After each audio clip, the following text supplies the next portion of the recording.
ओम श्री परमात्मने नमः। ओम नमः शिवाय। श्री शिव महापुराण रुद्र संहिता पंचम खंड। तारक पुत्र तारकाक्ष, विद्युन्माली और कमलाक्ष की तपस्या और ब्रह्मा द्वारा उन्हें वर प्रदान, मैं द्वारा उनके लिए 3 पुरों का निर्माण और उनकी सजावट शोभा का वर्णन। नारद जी ने कहा कि पिताजी, जो गणेश और स्वामी कार्तिकेय की उत्तम कथाओं से ओतप्रोत तथा आनंद प्रदान करने वाला है, भगवान शंकर के गृहस्थ संबंधी उस उत्तम चरित्र को हमने सुन लिया। अब आप कृपा करके उस परमोत्तम चरित्र का वर्णन कीजिए जिसमें रुद्रदेव ने खेल ही खेल में दुष्टों का वध किया था।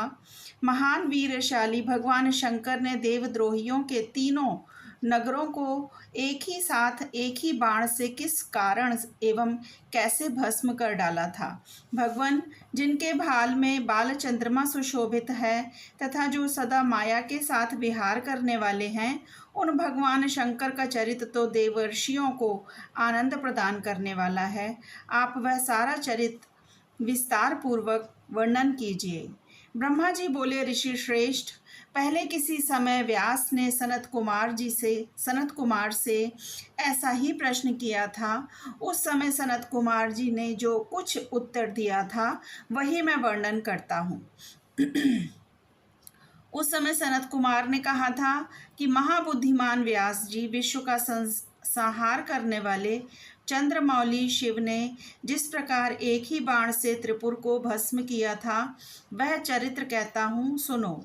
मुनीश्वर, जब शिव कुमार स्कंद ने तारकासुर को मार डाला, तब उसके 3 पुत्रों को महान संताप हुआ। उनमें तारकाक्ष सबसे ज्येष्ठ था, विद्युन्माली मझला था और छोटे का नाम कमलाक्ष था। उन तीनों में समान बल था। वे जितेंद्रिय, सदा कार्य के लिए उद्यत, संयमी, सत्यवादी, दृढ़ चित्त, महान वीर और देवों से द्रोह करने वाले थे।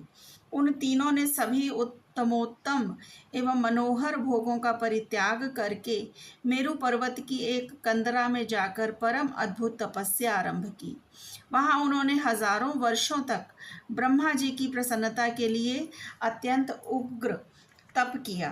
तब सुर और असुरों के गुरु महायशस्वी ब्रह्मा जी उनकी तपस्या से अत्यंत संतुष्ट होकर उन्हें वर देने के लिए प्रकट हुए। ब्रह्मा जी ने कहा, महादैत्यों, मैं तुम लोगों की तपस्या से बहुत प्रसन्न हूँ, अतः तुम्हारी कामना के अनुसार तुम्हें सभी वर प्रदान करूँगा। देवद्रोहियों, मैं सबकी तपस्या के फलदाता और सर्वदा सब कुछ करने में समर्थ हूँ, अतः बताओ, तुम लोगों ने इतना घोर तप किस लिए किया है। सनत कुमार जी कहते हैं, मुने, ब्रह्मा जी की यह बात सुनकर उन सब ने अंजलि बांधकर पितामह के चरणों में प्रणिपात किया और फिर धीरे धीरे अपने मन की बात कहना आरंभ किया। दैत्य बोले, देवेश, यदि आप हम पर प्रसन्न हैं और हमें वर देना चाहते हैं तो यह वर दीजिए कि समस्त प्राणियों में हम सबके लिए अवध्य हो जाएं। जगन्नाथ, आप हमें स्थिर कर दें और हमारे जरा, रोग आदि सभी शत्रु नष्ट हो जाएं तथा कभी भी मृत्यु हमारे समीप न फटके। हम लोगों का ऐसा विचार है कि हम लोग अजर अमर हो जाएं और त्रिलोकी में अन्य सभी प्राणियों को मौत के घाट उतारते रहें, क्योंकि ब्राह्मण यदि 5 ही दिनों में काल के गाल में चला जाना निश्चित ही है, तो अतुल लक्ष्मी, उत्तमोत्तम नगर, अन्यान्य भोग सामग्री, उत्कृष्ट पद और ऐश्वर्य से क्या प्रयोजन है। मेरे विचार से तो उस प्राणी के लिए ये सभी व्यर्थ हैं। सनत कुमार जी कहते हैं, महर्षि, उन तपस्वी दैत्यों की यह बात सुनकर ब्रह्मा अपने स्वामी गिरिशाई भगवान शंकर का ध्यान करके बोले। ब्रह्मा जी ने कहा, असुरों, अमरत्व सभी को नहीं मिल सकता, अतः तुम लोग अपना यह विचार छोड़ दो और इसके अतिरिक्त अन्य कोई वर जो तुम्हें रुचता हो वो मांग लो, क्योंकि दैत्यों, इस भूतल पर जहाँ कहीं भी जो प्राणी जन्मा है अथवा जन्म लेगा, वह जगत में अजर अमर नहीं हो सकता।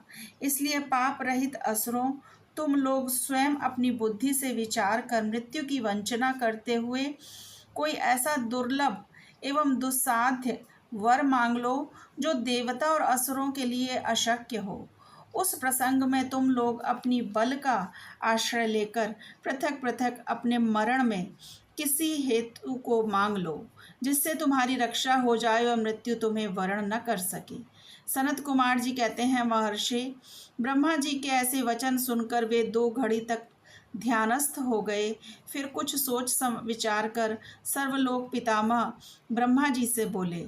दैत्यों ने कहा, भगवान, यद्यपि हम लोग प्रबल पराक्रमी हैं, तथापि हमारे पास कोई ऐसा घर नहीं है जहाँ हम शत्रुओं से सुरक्षित रहकर सुखपूर्वक निवास कर सकें। अतः आप हमारे लिए ऐसे 3 नगरों का निर्माण करा दीजिए जो अत्यंत अद्भुत और संपूर्ण संपत्तियों से संपन्न हों तथा देवता जिनका प्रदर्शन न कर सकें। लोकेश, आप तो जगत गुरु हैं। हम लोग आपकी कृपा से ऐसे तीनों पुरों में अधिष्ठित होकर इस पृथ्वी पर विचरण करेंगे। इसी बीच तारकाक्ष ने कहा कि विश्वकर्मा मेरे लिए जिस नगर का निर्माण करें वह स्वर्णमय हो और देवता भी उसका भेदन न कर सके। तत्पश्चात कमलाक्ष ने चांदी के बने हुए अत्यंत विशाल नगर की याचना की और विद्युन्माली ने प्रसन्न होकर वज्र के समान कठोर लोहे का बना हुआ बड़ा नगर मांगा।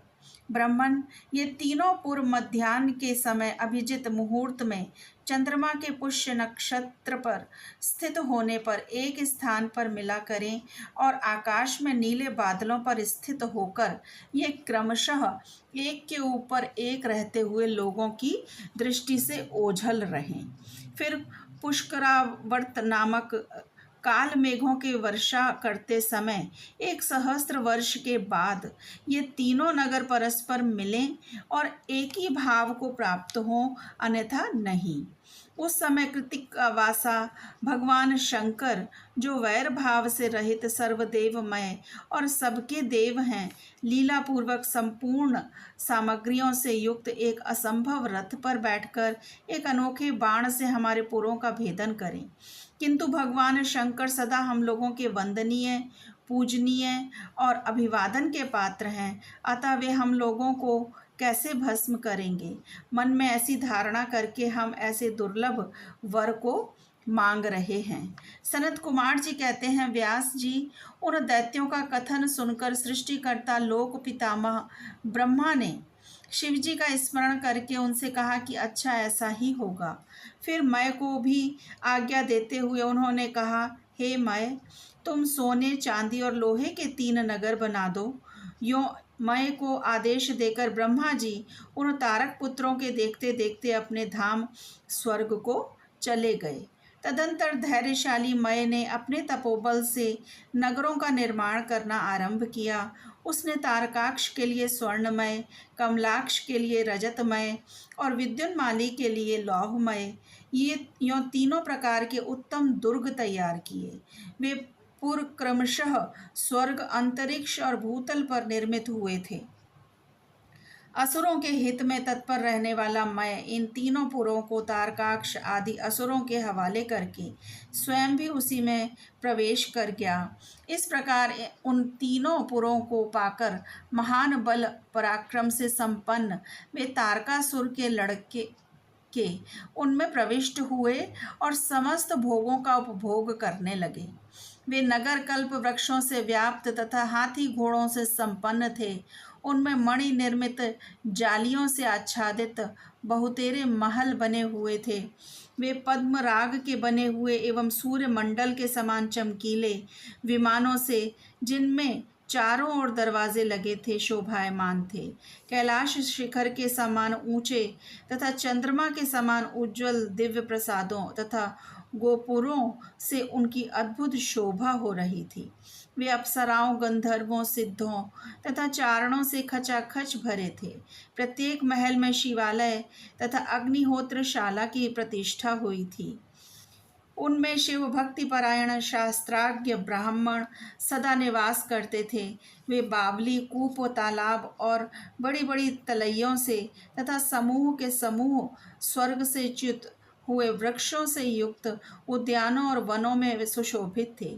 बड़ी बड़ी नदियों, नदों और छोटी छोटी सरिताओं से, जिनमें कमल खिले हुए थे, उनकी शोभा बढ़ गई थी। उनमें संपूर्ण कामनाओं को पूर्ण करने वाले अनेकों फलों के भार से लदे हुए वृक्ष लगे हुए थे, जिनसे वे नगर विशेष मनोहर लगते थे। वे झुंड के झुंड मत गजराजों से, सुंदर सुंदर घोड़ों से, नाना प्रकार के आकार प्रकार वाले रथों एवं शिविकाओं से अलंकृत थे। उनमें समयानुसार पृथक पृथक क्रीड़ा स्थल बने थे और वेदाध्ययन की पाठशालाएं भी भिन्न भिन्न निर्मित हुई थीं। वे पापी पुरुषों के लिए मनवाणी से भी अगोचर थे। उन्हें सदाचारी पुण्यशील महात्मा ही देख सकते थे। पति सेवा परायण तथा कुधर्म से विमुख रहने वाली पतिव्रता नारियों ने उन नगरों के उत्तम स्थलों को सर्वत्र पवित्र कर रखा था। उनमें महाभाग शूरवीर दैत्य और श्रुति स्मृति के अर्थ के तत्वज्ञ एवं स्वधर्म परायण ब्राह्मण अपनी स्त्रियों तथा पुत्रों के साथ निवास करते थे। उनमें मय द्वारा सुरक्षित ऐसे सुदृढ़ पराक्रमी वीर भरे हुए थे, जिनके केश नील कमल के समान नीले और घुंघराले थे। वे सभी सुशिक्षित थे, जिससे उनमें सदा युद्ध की लालसा भरी रहती थी। वे बड़े बड़े समरों से प्रेम करने वाले थे। ब्रह्मा और शिव का पूजन करने से उनके पराक्रम विशुद्ध थे। वे सूर्य, मरुदगण और महेंद्र के समान बली थे और देवताओं के मथन करने वाले थे।